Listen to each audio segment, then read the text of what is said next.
Edita, Vico, Ireneo, Agato, Viva, Leona, Antonio, Ferdinand, Marisa, Lina, Sofia, Margarita, Estefania, Tiboso, Victor, Sten, Alvin, Luciano, Vicenta, Lucita, Maximiliano, Eusebio Cito, Juliana, Liboso, Odopedro, Cornesa, Reinaldo, Colexina, Vanessa, Ani, Erla, Lydia, Luz Belinda, Trillanes, Teresita, Conti.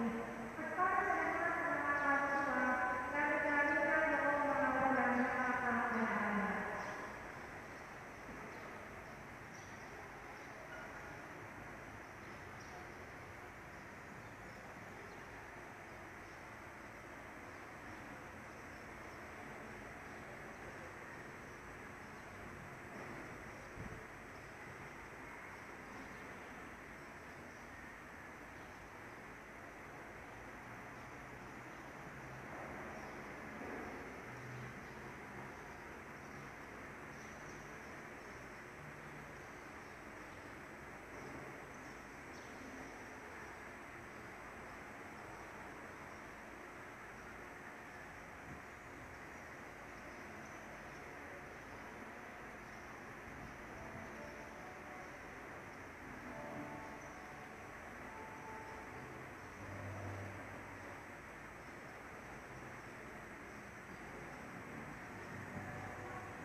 Sa ngalan ng Ama, ng Anak, at ng Espiritu Santo. Amen. Ang pagpapala ng ating Panginoong Jesucristo, ang pag-ibig ng Diyos Ama, at ang makikipagkaisa ng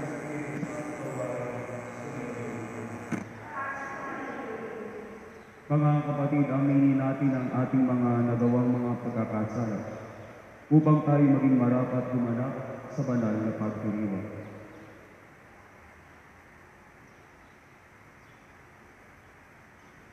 Inaamin ko sa makapangyarihang Diyos at sa inyong mga kapatid na lubha akong nagkasala sa isip, sa salita at sa gawa at sa aking pagkukulang. Kaya isinasamo ko sa mahal na Birhen Maria, sa lahat ng mga at sa inyong mga kapatid, na ako'y panalangin sa Panginoong ating Diyos. Kaawaan tayo ng makapangyarihang Diyos. Patawarin tayo sa ating mga kasalanan at patibayan tayo sa buhay na walang hanggan. Amen.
Manalangin tayo. Ama naming makapangyarihan, para mo ng awang ilayo sa aming araw-araw ang lahat ng mga sumasalungat sa amin at humahadlang, upang ang aming buong katapuhan ay magkaroon ng kalayaan para kusang sundin ang iyong kalooban. Sa pamamagitan ni Jesucristo, kasama ng Espiritu Santo magpasawalang hanggan. Amen. Magsuko po ang lahat.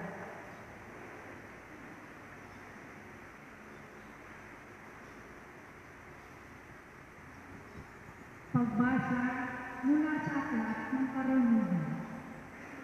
Ang karunungan ay nanginig at di kumukupas. Madaling natatagpuan na naghahanap sa kanya. At nakikita agad ng mga nagpapahalaga sa kanya. Madali siyang nagpapakilala sa mga naghahanap sa kanya. Hanapin mo siyang maaga at agad mo siyang matatagpuan. Makikita mo siyang nakaabang sa iyong karantahan. Isipin mo lamang siya, magkakaroon ka na ng ganap na pagkaunawa. Hanapin mo siya, matatahimik ang iyong kalooban. Pagkat hinahanap niya ang mga karapat-dapat sa kanya, at makikita ka niya saan ka man naroon. Siya'y maamo at sasamahan ka niya sa bawat iniisip niya. Ang salita ng Diyos. Salamat sa Diyos. Aking pinasasabikan, Panginoon, ikaw lamang. Aking pinasasabitan, Panginoon, ikaw lamang.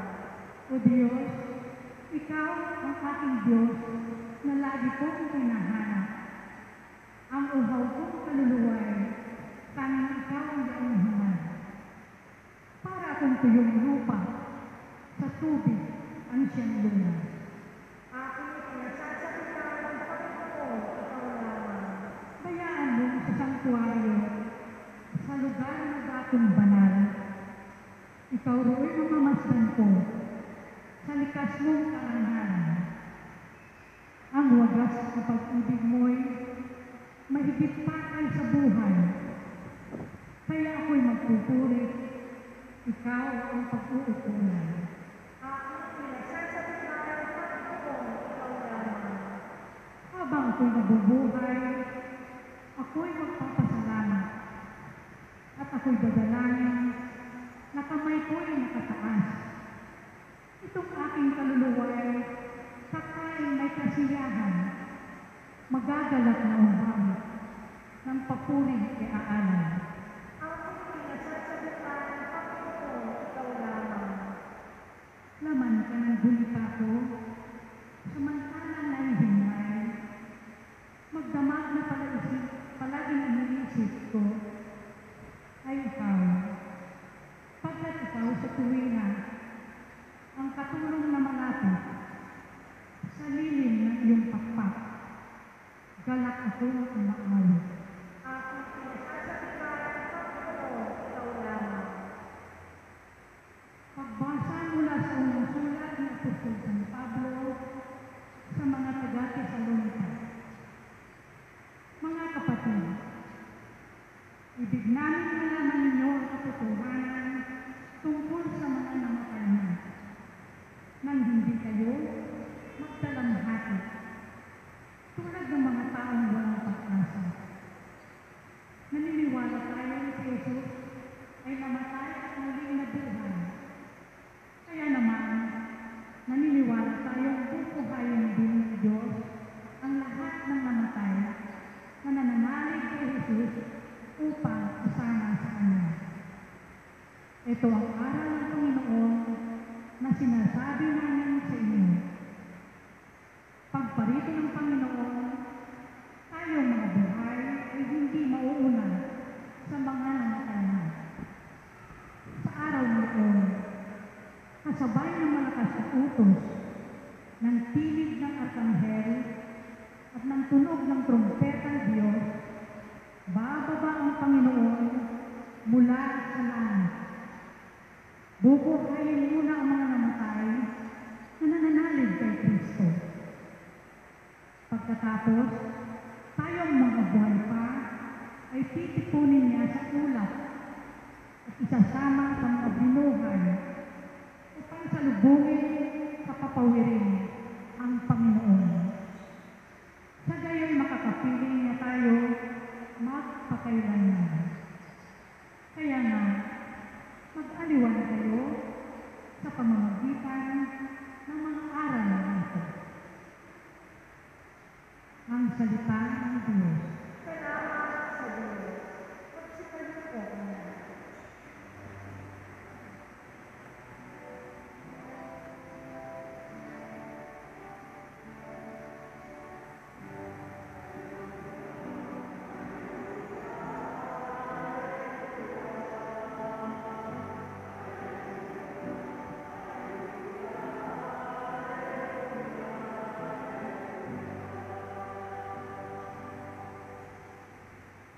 Tayo ay laging magtanong sapagkat na natin talos ang pagbabalik ni Jesus.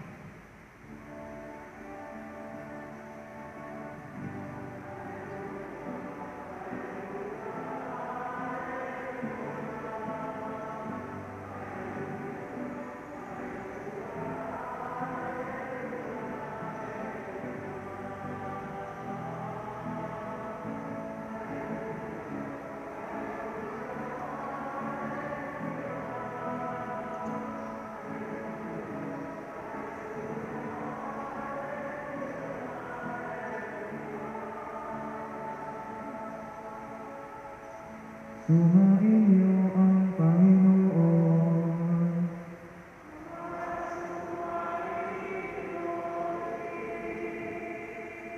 Ang mabuting balita ng Panginoon ayon kay San Mateo.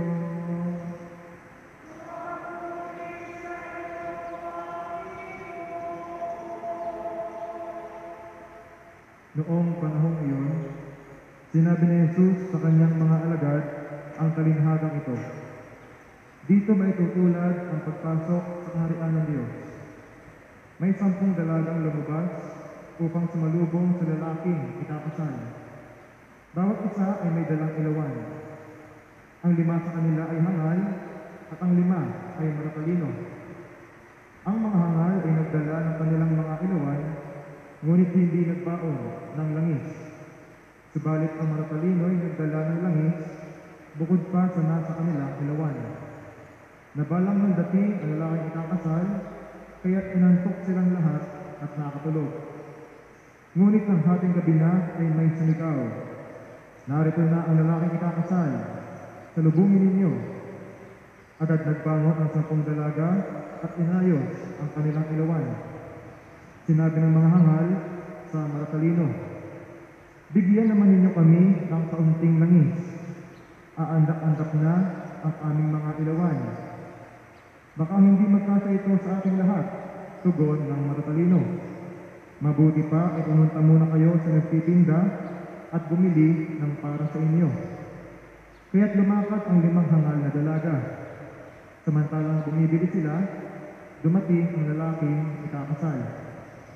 Ang 5 nakahanda ay kasama niyang pumasok sa kasalan at ipininig ang pinto. Pagkatapos, dumating naman ang 5 hangal na dalaga. "Panginoon, papasukin po ninyo kami," sigaw nila. Ngunit tumugon siya, "Sinasabi ko sa inyo, hindi ko kayo nakikilala. Kaya magbantay kayo, sapagkat hindi ninyo alam ang araw ni ang oras." Mga kapatid, ang mabuting balita ng Panginoon.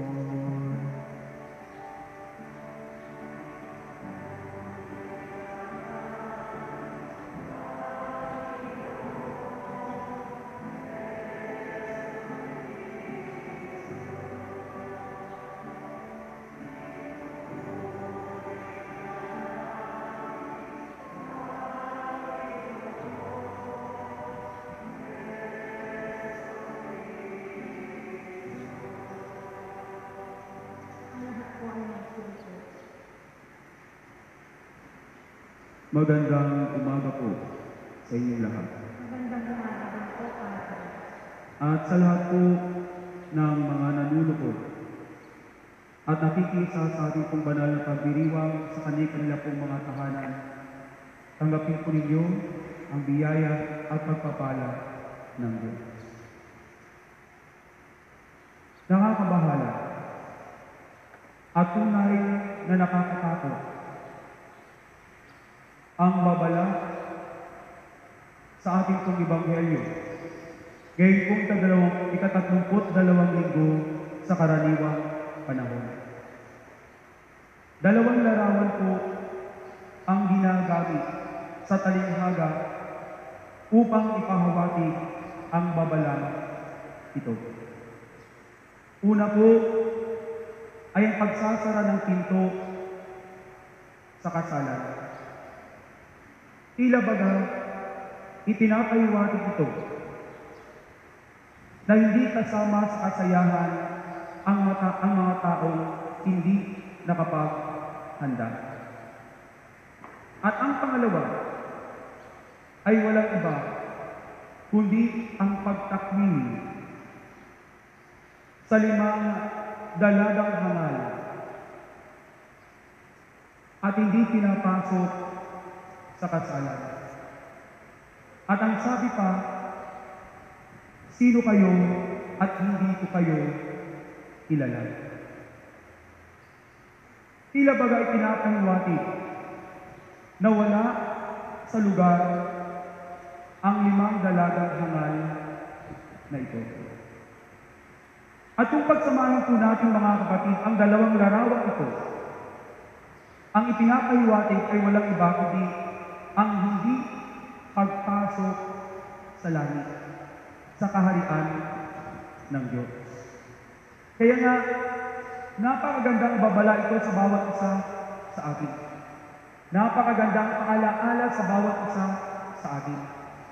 Lahat po tayo ay inaanyayahan na makapasok sa langit, sa kaharian ng Diyos.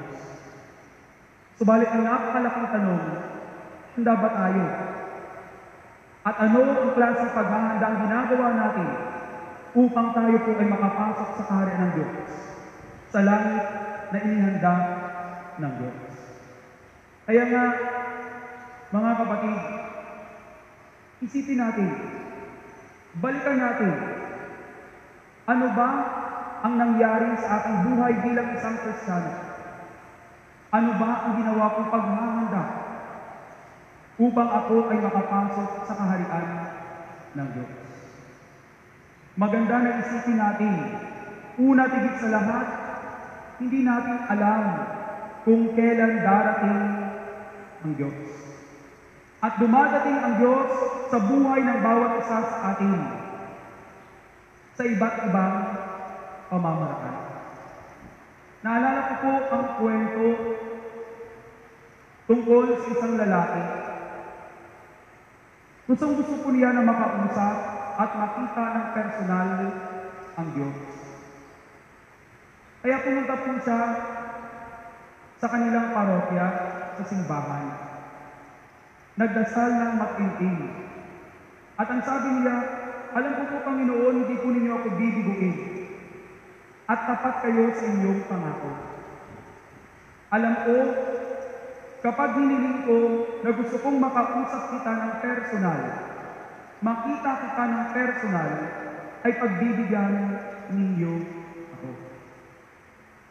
Pagkatapos siyang magdasal, umuwi po sa kanilang bahay at inihanda ang kanyang tahanan dahil alam niya dadating si Jesus. Dadating ang Diyos. Nung magkatanghali ang tapat, may kumatok sa kanyang pintuan. Excited na binuksan ng lalaki ang pinto ng kanyang bahay. At nakita niya ang isang batang ulubi. Ang sabi po ng bata, pwede po ba makahingi ng isang baso lamang ng tubig? Ang sabi po ng lalaki, walang tubig dito sa amin. Maaari ka na umalis. At isinara ko ang pinto. Pagpatak po ng ika-6 ng gabi, ay meron po ulit kumatok sa pintuan ng lalaking ito. Excited na binuksan ng lalaki ang pinto. At nung kanyang binuksan, ay ang isang taong manlalakbay. Ang sabi po sa kanya, akong naglalakad at wala akong matitigilan kahit isang gabi lamang. Maaari bang sumilong sa iyong kanan? Ang sagot po ng lalaki, walang bakanteng kwarto sa bahay ko. Pwede ka na umalis.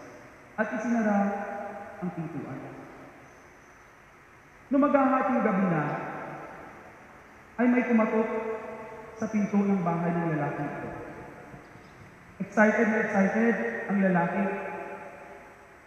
Tumalon pa sa kanyang kinahihigaan at agad-agad binuksan ang pintuan.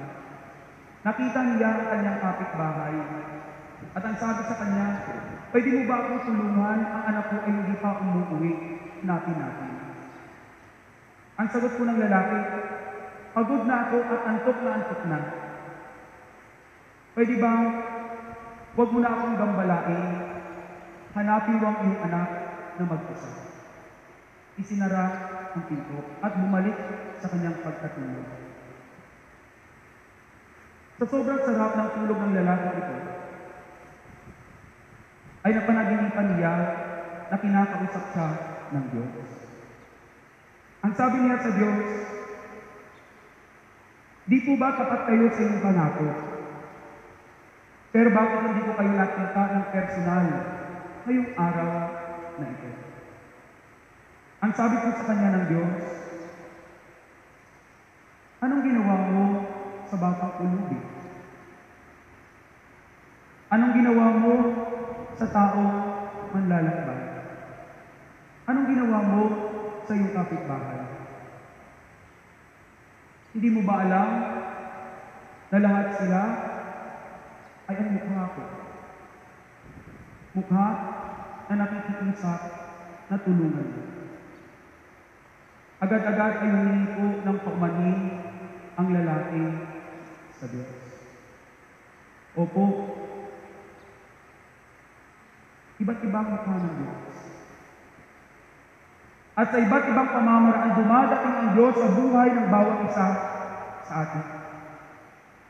Sa mukha ng mga pulubi, sa mukha ng mga manlalakbay, sa mukha ng ating pong mga kapitbahay, sila ang tunay na nangangailangan. At silang ginagamit ng Diyos upang sila ay tanggapin sa ating pong buhay. Di po ba mismong sinabi ng ating pong Panginoong Jesucristo, anuman ang ginagawa mo sa mga abang ito, ay ginagawa mo sa atin. Kaya nga, mga kapatid, ito po ang hamon sa bawat isa sa atin. Kung gusto po natin na makapasok sa kaharian ng Diyos, sa langit na nilaan ng Diyos sa bawat isa sa atin, tanggapin natin si Jesus sa pamamagitan ng mga taong nangangailangan. Hindi natin alam kung kailan dumarating ang Diyos sa buhay natin. Pero sigurado ako, dumadating ang Diyos sa iba't ibang pamamaraan at sa iba't ibang pagkakataon. Kaya nga, mga kapatid, maging handa tayo na tanggapin si Jesus sa ating pong buhay sa pamamagitan ng ating pong kapwa. Pangalawa, anong klaseng paghahanda ang dapat natin ginagawa upang tayo po ay makapasok sa kaharian ng Diyos? Kinakailangan maging mabuti at maaasahang tagapagbigay ang bawat isa sa atin. Ang ganda ng ipinapaliwanag sa atin ng ilawan. Hindi po magniningas ang ilaw ng isang ilawan kung walang langis. At kapag sapat ang langis ng ilawan, ito ay mananatiling nagninginas, at ang ningas na inihahas nito ang siyang nagbibigay liwanag sa gitna ng dilim.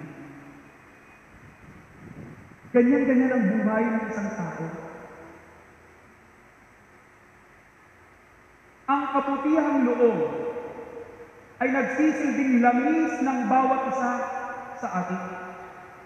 At ang ningas na ito na hinihahasit ay walang iba kundi ang mabubuti nating ginagawa. Di po ba? Kailangan natin ng langis sa ating buhay, ang kagandahan loob. Lagi ko pong sinasabi, ang palatandaan ng isang taong may kagandahang loob, bukas ang kanyang kalooban, ay bukas ang kanyang palad. Tayo ang inaasahan ng Diyos o magiging ilaw ng sanlibutan na siyang magliliwanag sa buhay ng ating pong kapwa. Bukas ba ang ating kalooban? Sapat ba ang baon natin na kagandahang loob upang tayo po ay magiging ilaw at liwanag sa buhay ng ating pong kapwa? Huwag sana tayo matulad sa 5 dalagang mangal. Hindi sapat ang langis sa kanilang dala, kaya nga aandak-andak at tuluyang nawalan ng ilaw, ng ningas ang kanilang ilawan. Gusto ba natin sa ating pong buhay ay aandak-andak din ang kagandahang loob, ang ating mabubuting ginagawa sa ating pong kapwa? Hindi. Dahil kapag nangyari ito, malabo na tayo ay pagbubuksan ng pintuan ng langit. Kaya nga, ito'y napakagandang paalaala sa bawat isa sa atin. Sana, laging may baon tayo na sapat na kagandahan loob upang magiging bukas ang ating palad sa ating pong kapwa. Ang dami pong nangangailangan. Ang dami pong kulubing, lalo tigit ngayon sa panahon natin. Tayo ay nahaharap sa krisis, sa pandemya. Marami ang nangangailangan ng ating pong tulong. Marami ang naghihintay ng ating kagandahan nito. Bukas ba ang ating kalooban? Bukas ba ang ating palad upang magiging handa tayo na iabot ang ating kamay sa mga taong nangangailangan? Tayo ang daluyan ng grasya ng Diyos. Tayo ang inaasahan ng ating Panginoong Jesucristo na magbahagi ng kanyang biyaya sa ating pong kapwa.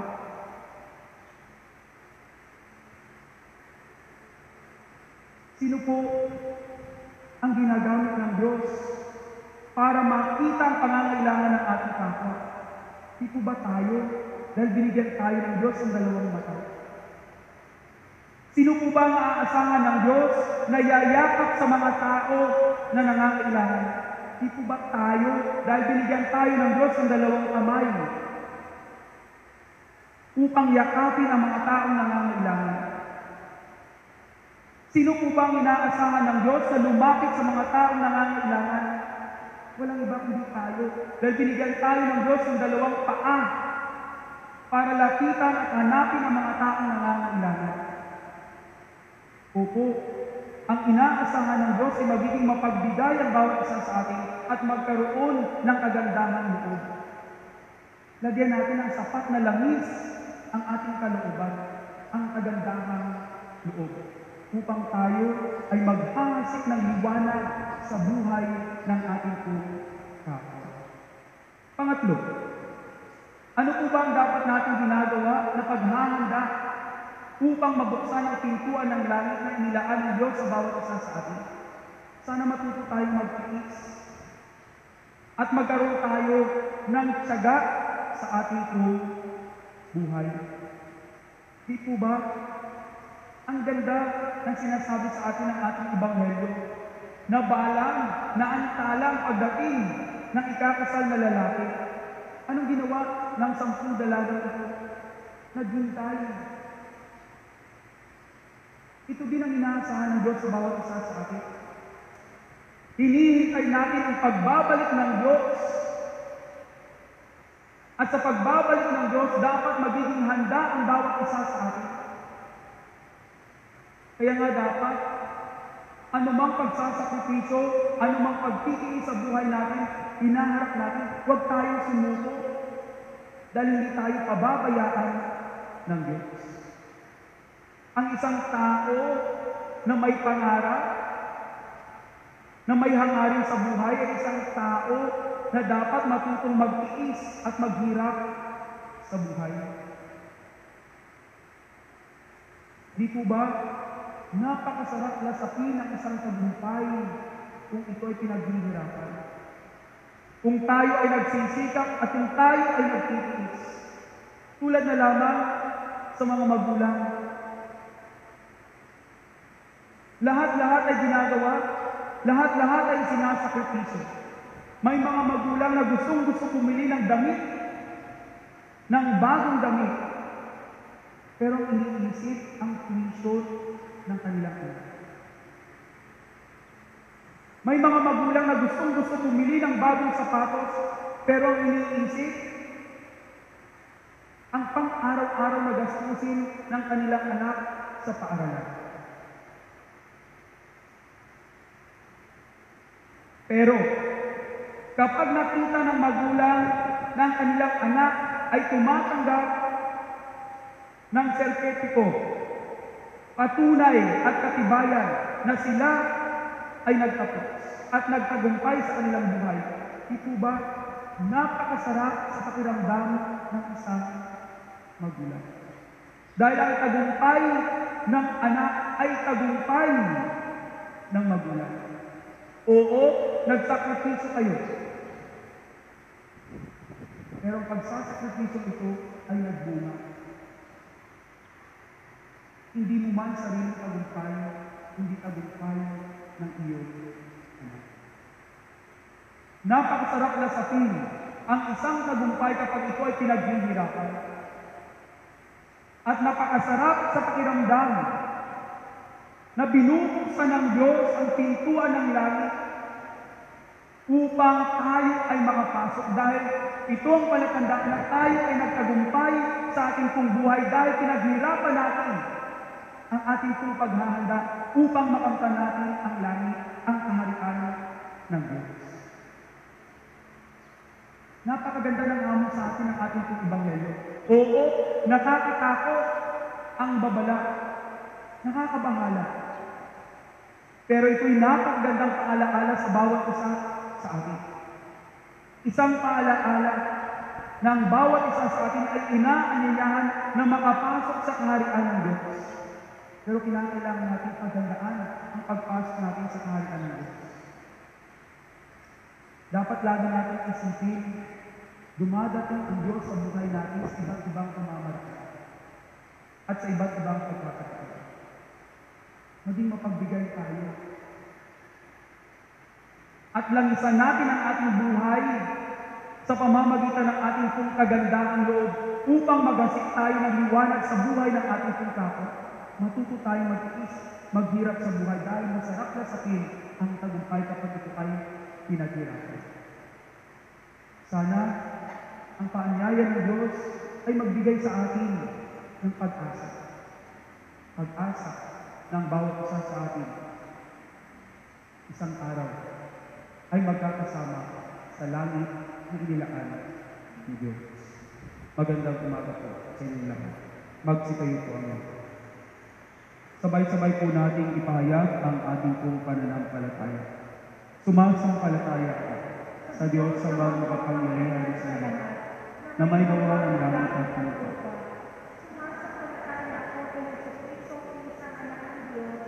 Panginoon nating lahat, nagkatawag-tawag sa lalang ng Espiritu Santo, pinanganak ni Santa Maria Magdalena, pinagpapasakot ni Poncio Pilato, kinapos sa krus, namatay, inibig, nanaog sa kinaroonan ng mga yumaman, nang may 3 araw na buhay na maging. naluluklok sa kanan ng Diyos sa mga makapangyarihan sa lahat. Doon magmumulang parang ito at tungkol sa nabubuhay at namatay na tao.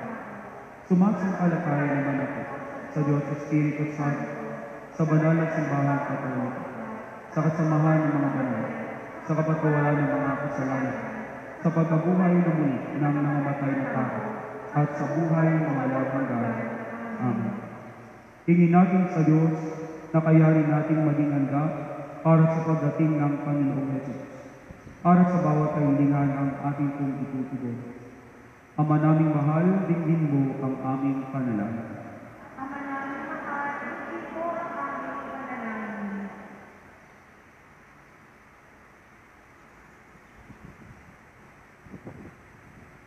Para sa mga namumuno sa simbahan, upang pangunahan nila ang kanilang kawal sa masigasig na paghahanda para sa pagdating ng Panginoon sa wakas.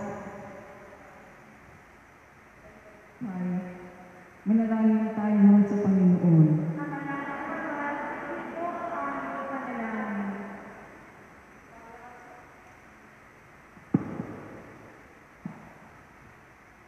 Para sa mga namumuno sa ating bansa, lalo na sa panahon ito ng COVID-19 pandemic, upang maging handa sila sa lahat ng sandaling magsulit sa Diyos ng kanilang mga ginawa para sa mga taong bayan. Manalangin tayo sa Panginoon. Ama namin mahal, hindi po ang aming panalangin. Para sa lahat ng mga kumikilos sa ating mga pagamutan at nagsisikap na sugpuin ang pagkalat ng COVID-19, at para na rin sa mga kawani ng pamahalaang nagpapanatili ng kaayusan sa ating lipunan upang masaya silang ilang ang Panginoon sa sandaling itinakda ng Diyos at matamo ang gantimpalang kanyang bigay. Manalangin tayo sa Panginoon. Ama namin mahal, hindi po ang aming panalangin. Para sa ating lahat ng mga Kristiyano, upang sa taong ito ng ekonomismo ay ating matutunan paghandaan ang pagbabalik ng Panginoon sa pamamagitan ng ating masigasig na paggawa para sa panunumbalik ng pagkakaisa sa simbahan. Manalangin tayo sa Panginoon. Ama namin mahal, hindi po ang aming panalangin. Para sa ating lahat na nananalangin sa linggong ito, upang hindi tayo matuksong mawala ng gana sa ating paghahanda para sa pagdating ng Panginoon at sa pamamagitan ng ating mga nagninga sa inawan, ay makapasok tayo sa bulwagan ng kanyang kasalan. Manalangin tayo sa Panginoon. Ama namin mahal, hindi po ang aming panalangin. Tahimik natin ipanalangin ang ating mga sariling kahilingan. Manalangin tayo. Ama namin mahal, hindi po ang aming panalangin.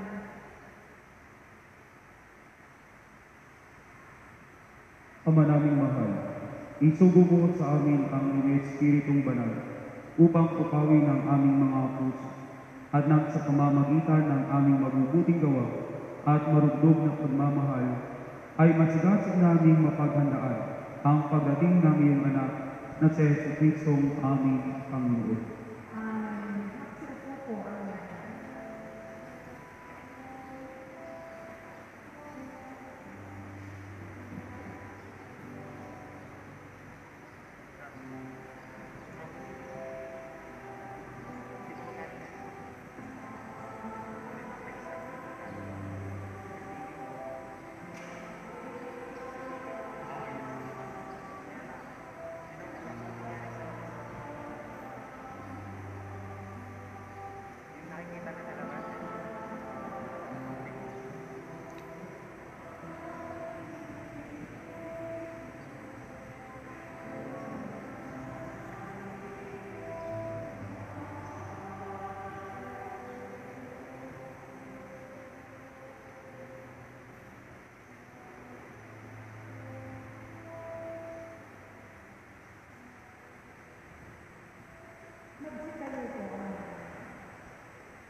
Manalangin kayo mga kapatid upang ang paghahain natin ay kalugdan ng Diyos sa mga makapangyarihan. Ang kapinawa ng Panginoon at ang pagkahari sa iyong mga kamay, sa kapatid at karangal dahil sa ating kapakinabangan at sa buong sa palinan ng banal. Ama namin lumikha, kalugdan mo ang paghahain ng mga napitikod dito, upang ang aming ginaganap na pag-aalay ng sarili ng anak mo ay aming pinakapinabangan sa kanyang pamamagitan, kasama ng Espiritu Santo magpa sa walang hanggan. Amen. Sumainyo ang Panginoon. At sumayin. Itaas sa Diyos sa inyong puso at diwa. Pasalamatan natin ang Panginoong ating Diyos. Ama namin makapangyarihan, tunay ng marapat na ikaw ay aming pasalamatan. Ang iyong mga supling na nagtaksi ay nagbabalik ngayon sa iyong pagdiling, bunga ng malasakit ng anak mong masunuri, at ng Espiritong bigay upang lahat ay itin. Kaming mga tinubos ng anak mong mahal, ay niloob mong mag-ipon at magkapisan upang magsalo sa masaganang hapag ng buhay. Kaysa ng anak mo at ng Espiritu Santo, ang iyong sambayan ay nagpupuri sa iyo. Nagkakapisan ngayon ang bumubuo sa katawan ni Kristo. Pagkakatipon ngayon ang pinananahanan ng iyong Espiritu. Kaya kaysa ng mga anghel na nagsisiawit ng papuri sa iyo, nang walang magtayo sa kalangitan, kami nagbubuli sa iyong kadakilaan.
Ama naming banal, ikaw bukal ng kanang kabanalan.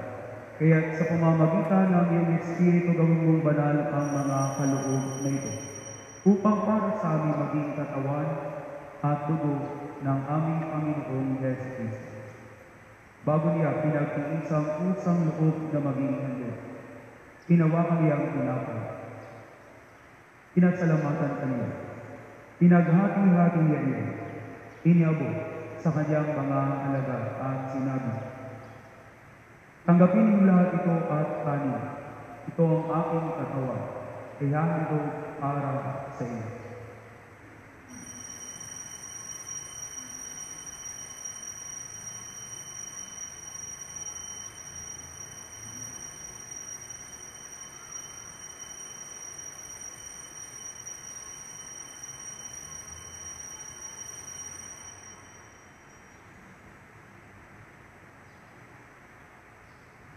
Gayun din naman noong matapos ang hapunan, hinawakan niya ang kanin.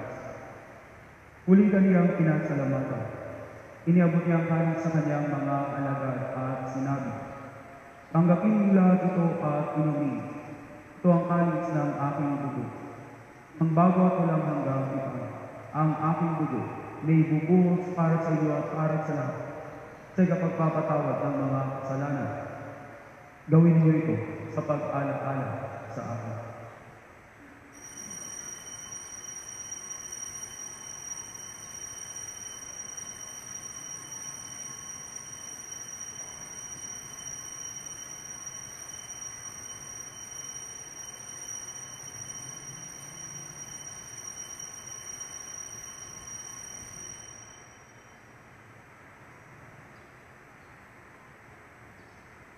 Ang misteryo ng pananampalataya. Si Kristo'y namatay, si Kristo'y nabuhay, si Kristo'y babalik sa wakas ng panahon. Ama, ginagawa namin ngayon ang pag-alaala sa pagkamatay at muling pagkabuhay ng iyong anak.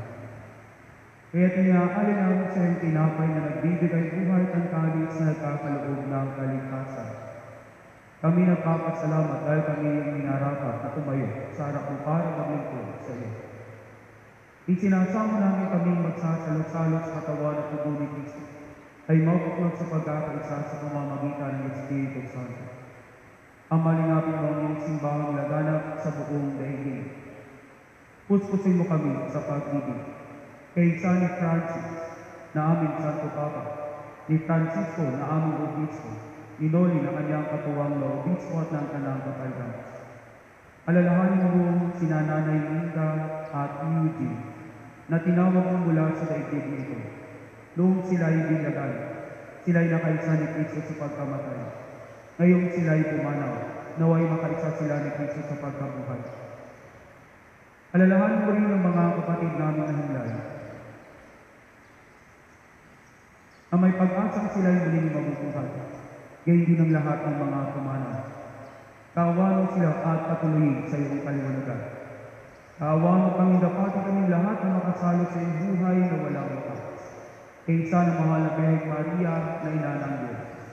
Kay San Jose na kanyang esposo. Kay San ang mga apostol.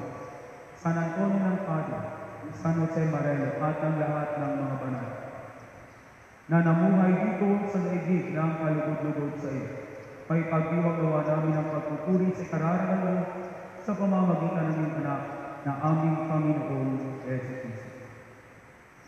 Sa pamamagitan ni Cristo, kasama niya at sa Kanya, ang lahat ng parangal at papuri ay sa iyo.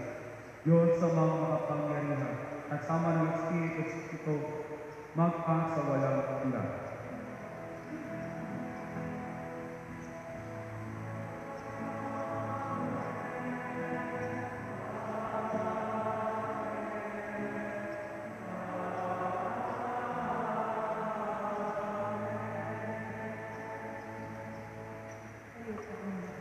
Sa tagubilin ng mga nakadagaling na utos at turo ni Jesus na Panginoon natin at Diyos, hayag po natin ngayon ang lakas.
Hinihiling namin kami at sa lahat ng masama, pagkalooban at kapayapaan araw-araw, iligtas sa kasalanan at ilayo sa lahat ng kapahamakan. Samantalang aming pinananabikan ang dakilang araw ng pagpapahayag ng tagapagligtas namin si Yesu Cristo. Sapagkat ito ang kalagayan, kapangyarihan at kapangyarihan at kapangyarihan. Amen. Panginoong Yesu Cristo, sinabi mo sa iyong mga apostol, kapayapaan ang iniiwan ko sa inyo. Ang aking kapayapaan ang ibinibigay ko sa inyo. Tungayan mo ang aming pananampalataya at huwag ang aming mga pagkakasala. Pagkalooban mo kami ng kapayapaan at pagkakaisa ayon sa iyong kalooban. Kasama ng Espiritu Santo magpa sa walang hanggan. Ang kapayapaan ng Panginoon ay laging sumayo. Magbigayan kayo ng kapayapaan sa isa't isa.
Mga kapatid, ito po si Kristo ang Kordero ng Diyos.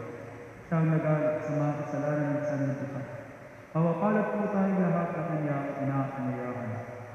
Panginoon, hindi ang karapat-dapat na magpatuloy sa iyo. Ngunit sa isang salita mo lamang ay gagawin ka.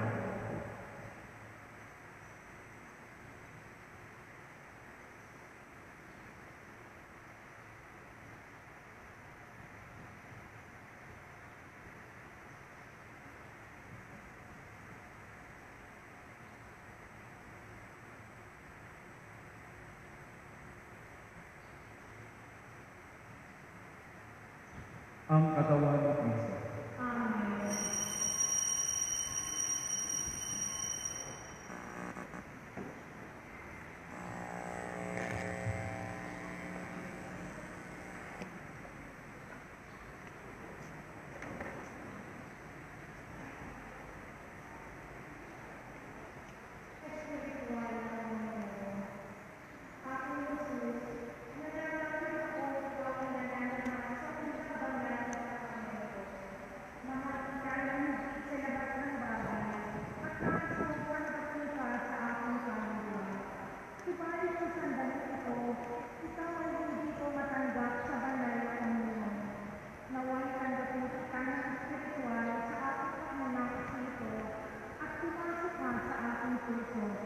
Niyayakap kita na parang narito ka na sa akin at pinagkakaisa ko ang aking sarili sa iyo.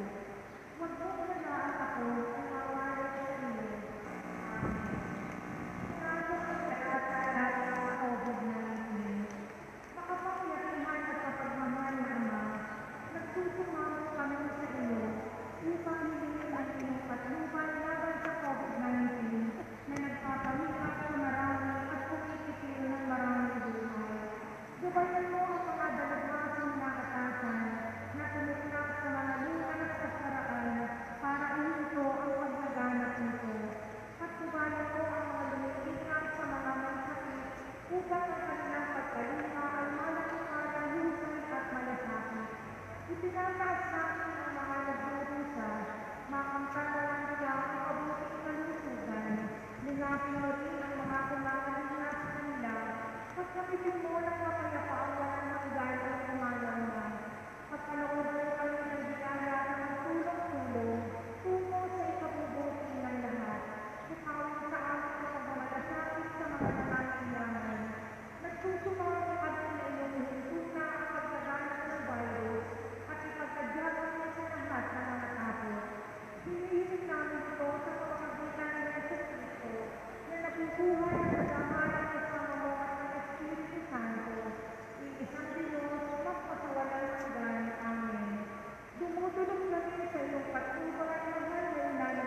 Tayo po ay magkakaroon ng 7 collection para sa pangangailangan ng ating simbahan. Maraming salamat po.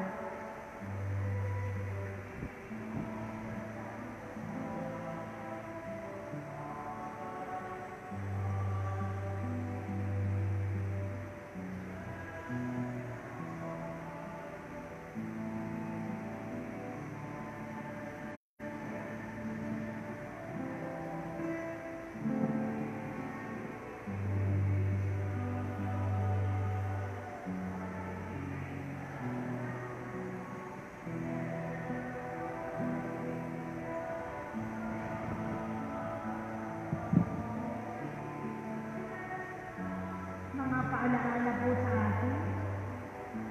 Ang ating pong parokya ay nagtulungan sa Maritas PH para gawing ligtas ang pagganap ng ating banal na misa sa panahon ng pandemya. Tayo po ay gagawin ang QR code sa pag-register tuwing tayo ay magsisimba. Kung kayo po ay mayroong Android phone at internet, pwede na po tayo gumawa ng account gamit ang inyong active email address. Pumunta sa website www.maritasph.org at gumawa ng account. I-download sa Google Play Store ang Maritas PH, mag-login at pwede na i-scan ang QR code ng ating parokya. Kung wala po tayong Android phone, pwede po tayo mag-register at pagpaprint ang QR code ID sa harap ng simbahan. At ito po ang ating dadalhin upang i-scan ang ating registration fee sa tuwing tayo papasok ng simbahan. Nang-limited na po ito at tayo po ay magbabayad sa halagang 30 pesos. Kung wala pa rin po tayong ID, mangyari po lagi po tayong magdala ng papel na kung saan nakasulat doon ang ating pangalan, tirahan, cellphone number at edad para po mapabilis ang inyong pagpasok at aabot na lamang sa mga naglilista. Sa darating po ika-13 hanggang ika-21 ng Nobyembre ay magsisimula ang nobena para sa karangalan ng Iksong Mari at ang kanyang kapistahan po ay sa ika-22 ng Nobyembre. Sa mga may nais pa po mag-sponsor, mangyari po pag-ugnayan po tayo sa opisina ng ating parokya. Ipinapaalala po sa lahat na gaya pa ng dati kung nais po natin alalahanin ang inyong mga mahal sa buhay na lumauna sa buong buwan po ng Nobyembre, mangyari po na kumuha ng suman at sa inyong mag-uwi isulat ang mga pangalan ng inyong mga mahal sa buhay na lumako at ilagay sa sobre kalaki ang inyong donasyon at dalhin pabalik sa simbahan at ihulog sa kahon sa may altar na may pagkatatak na para sa mga kaluluwa. Ang lahat po ng pangalan na sinulat na doon ay isinasapan sa intensyon ng misa. Ano man po ang protocols at guidelines ay pinatutupan sa loob ng simbahan, mangyari tayo po ay sumunod, huwag po tayong magalit sa mga frontliners na nagpapatupad nito sapagkat ang lahat po ng ito ay para sa ating kaligtasan.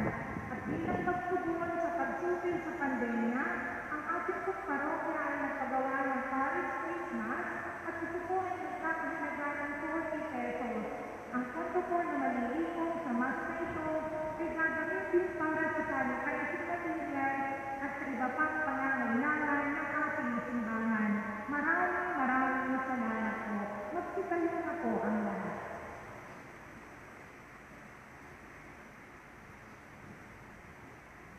Manalangin tayo.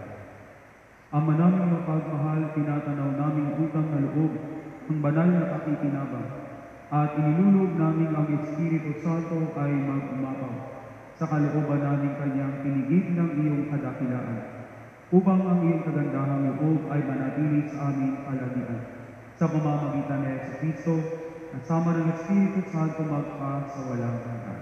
Amen. Sa inyo pong lahat na nakiisa sa ating pong banal na pagdiriwang, ganoon din sa lahat po ng mga nakiisa sa ating banal na pagdiriwang sa kanilang mga tahanan, maraming salamat po. Palakpakan po natin ang bawat isa.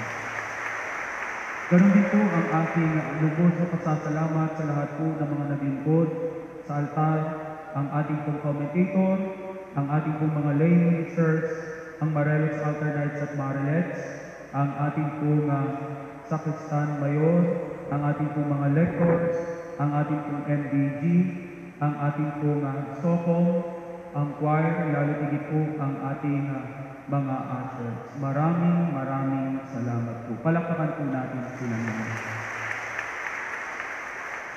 At siyempre po, ang aking pasasalamat din sa aking pong kasama na nagdiwang ng banal na misa ay si Reverend Roy Matibag Coates.